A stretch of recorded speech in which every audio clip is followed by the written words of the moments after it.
Asian cup বাছাইয়ে Hong Kong চায়নার বিপক্ষে away match কাল ভুল থেকে শিক্ষা নিয়ে প্রতিপক্ষের মাঠে জয়ের লক্ষ্য বাংলাদেশের। এখনো মূল পর্বে খেলার আশা ছাড়ছেন না অধিনায়ক জামাল ভুঁইয়া। পরিকল্পনার বাস্তবায়ন চান কোচ হাভিয়ের কাবরেরা। কাইতাকি স্পোর্টস পার্কে ম্যাচ শুরু কাল সন্ধ্যা 6টায়। নাটকীয় কামব্যাকের পর শেষ মুহূর্তের গোলে হারের রেশ কাটেনি। 3 সেশন প্রস্তুতি নিয়ে আবার হংকং চায়নার মুখোমুখি বাংলাদেশ। এবার অ্যাওয়ে ম্যাচের চ্যালেঞ্জ। দু দলের মধ্যে অন্যরকম বৈরিতা। বরাবরের মতো জয়ের লক্ষ্য নিয়েই মাঠে নামবে লাল সবুজ। প্রতিপক্ষের মাঠে সেটা কঠিন হলেও অসম্ভব নয়। কে খেলবে কে খেলবে না এটা ওনার ডিসিশন। এখানে যারা আছে স্কোয়াডে সবাই খেলতে চায়, 23 প্লেয়ার আছে, সবাই খেলতে চায়। So end of the day এটা ওনার decision. But our job is to get the 3 points. সমালোচনার মুখে কাবরেরার ভবিষ্যৎ অনিশ্চিত। হংকংয়ের মাঠে জিতলে সেটা হতে পারে কোচের লাইফলাইন। হোম ম্যাচের ভুল শুধরে নতুন ফরমেশনের চিন্তা করছেন কোচ। শুরুর একাদশেই থাকবেন সামির জায়ান। পুরো ফিট হলে তপুও খেলবেন শুরু থেকেই। গত ম্যাচে হামজা একটু ওপরে উঠে খেলায় চাপ পড়ে রক্ষণে, যা সামাল দিতে পারেনি সাদ। জমাট রক্ষণের সঙ্গে গোলকিপার মিতুলের অবদান রাখা জরুরি। ফিরতি লেগের জন্য দল প্রস্তুত। জয়ের জন্য লড়তে কিছু জরুরি বিষয়ে মনোযোগ রাখতে হবে। যেসব ভুলে হোম ম্যাচটা হাতছাড়া হয়েছে সেগুলোতে সতর্ক থাকতে হবে। তবে রক্ষণ ও আক্রমণে পরিকল্পনাগুলো মাঠে বাস্তবায়ন করা সম্ভব হয়েছিল। ঢাকায় বাংলাদেশ শক্ত পরীক্ষা নিয়েছে। নিজেদের মাঠে এক বিন্দু ছাড় দেবে না হংকং চায়না। স্পট লাইটে থাকবেন হ্যাটট্রিক করা রাফায়েল মার্কিস। সাথে এভারটনও ভীতির কারণ। মূল পর্বের জন্য এগিয়ে থাকতে পূর্ণ পয়েন্ট চাইবে ওয়েস্টউডের দল। Shamim Ahmed, independent news. আফগানিস্তানের বিপক্ষে ওডিআই সিরিজে হোয়াইট ওয়াশ এড়ানোর লক্ষ্যে কাল মাঠে নামবে বাংলাদেশ। ব্যাটিং অ্যাপ্রোচ পরিবর্তনের সঙ্গে মানসিক দৃঢ়তাই লজ্জা থেকে বাঁচাতে পারে টাইগারদের। আবুধাবির শেখ আবু জায়েদ স্টেডিয়ামে ম্যাচ শুরু বাংলাদেশ সময় সন্ধ্যা 6টায়। আফগানিস্তানের বিপক্ষে প্রথম 2 ওয়ানডে হেরে সিরিজ হাতছাড়া বাংলাদেশের। এবার হোয়াইট ওয়াশ এড়ানোর চ্যালেঞ্জ। একই দলের বিপক্ষে টি-20 ফরম্যাটে দেখানো আত্মবিশ্বাস আর স্কিল ওডিআই সিরিজে যেন হারিয়ে খুঁজছে মিরাজ শান্তরা। প্রথম ম্যাচে কিছুটা প্রতিরোধ করলেও দ্বিতীয় ওডিআইতে আরও খেইহারা টাইগার ব্যাটিং। 191 রানের টার্গেটে 109 রানে অল আউট। খেলেছে মাত্র 28 ওভার 3 বল। টপ অর্ডার ধসিয়েছেন আজমতুল্লাহ ওমরজাই। বাকিদের নতজানু করেছে রশিদ খানের স্পিন।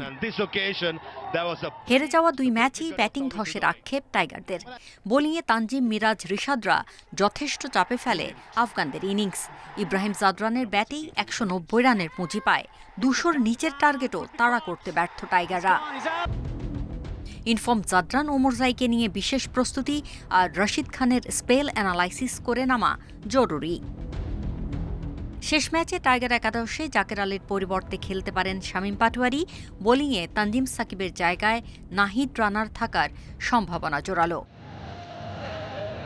দুদলের ওডিআই হেড টু হেডে এগিয়ে বাংলাদেশ। তবে শেষ 5 ম্যাচের 4টিতে হেরেছে। এই ম্যাচ জিতলেই জয় সংখ্যা সমান হবে আফগানদের। Farida Baktiara, independent news. 2027 ODI বিশ্বকাপে সরাসরি খেলার শঙ্কা নিয়ে গণমাধ্যমের শিরোনাম ভুল ও ভিত্তিহীন বলেছে বিসিবি। বিবৃতি দিয়ে বিশ্বকাপে কোয়ালিফাই করার গতিপথ জানিয়ে দিয়েছে। এদিকে ব্যাটিং ব্যর্থতা নিয়ে হতাশা প্রকাশ করেছেন সাবেক অধিনায়ক আকরাম খান। মানসিকতা আর দক্ষতায় উন্নতির তাগিদ দিয়েছেন বোর্ড পরিচালক খালেদ মাসুদ পাইলট। ওডিআই পছন্দের ফরম্যাট, অথচ সেখানেই অবস্থা করুন। টানা 4 সিরিজ হারে র্যাঙ্কিংয়ের 10-এ বাংলাদেশ। শান্তকে সরিয়ে মিরাজকে নেতৃত্ব দিয়ে যেন বিপদে বিসিবি। হতশ্রী পারফরমেন্সে প্রশ্নবিদ্ধ ব্যাটিং সামর্থ্য।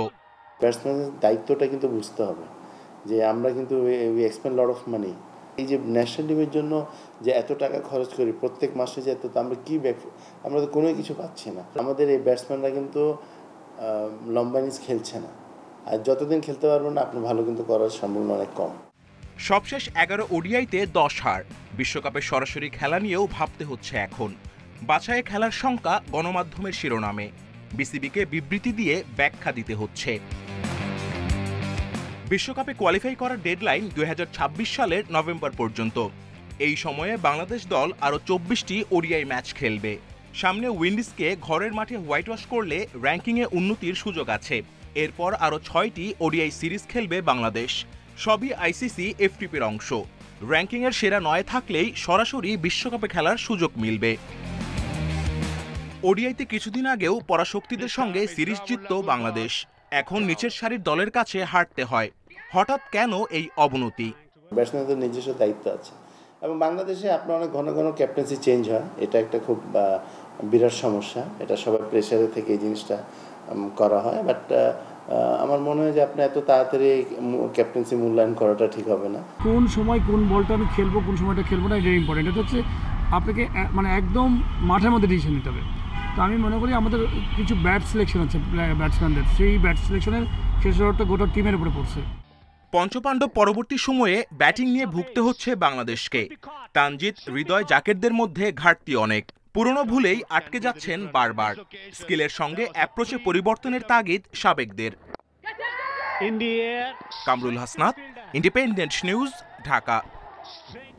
এই ছিল আজকের যত খেলা। ইন্ডিপেন্ডেন্ট টেলিভিশনের সব খবর বিস্তারিত জানতে চোখ রাখুন ফেসবুক, ইউটিউব এবং এক্সে। আমন্ত্রণ পরের আয়োজন।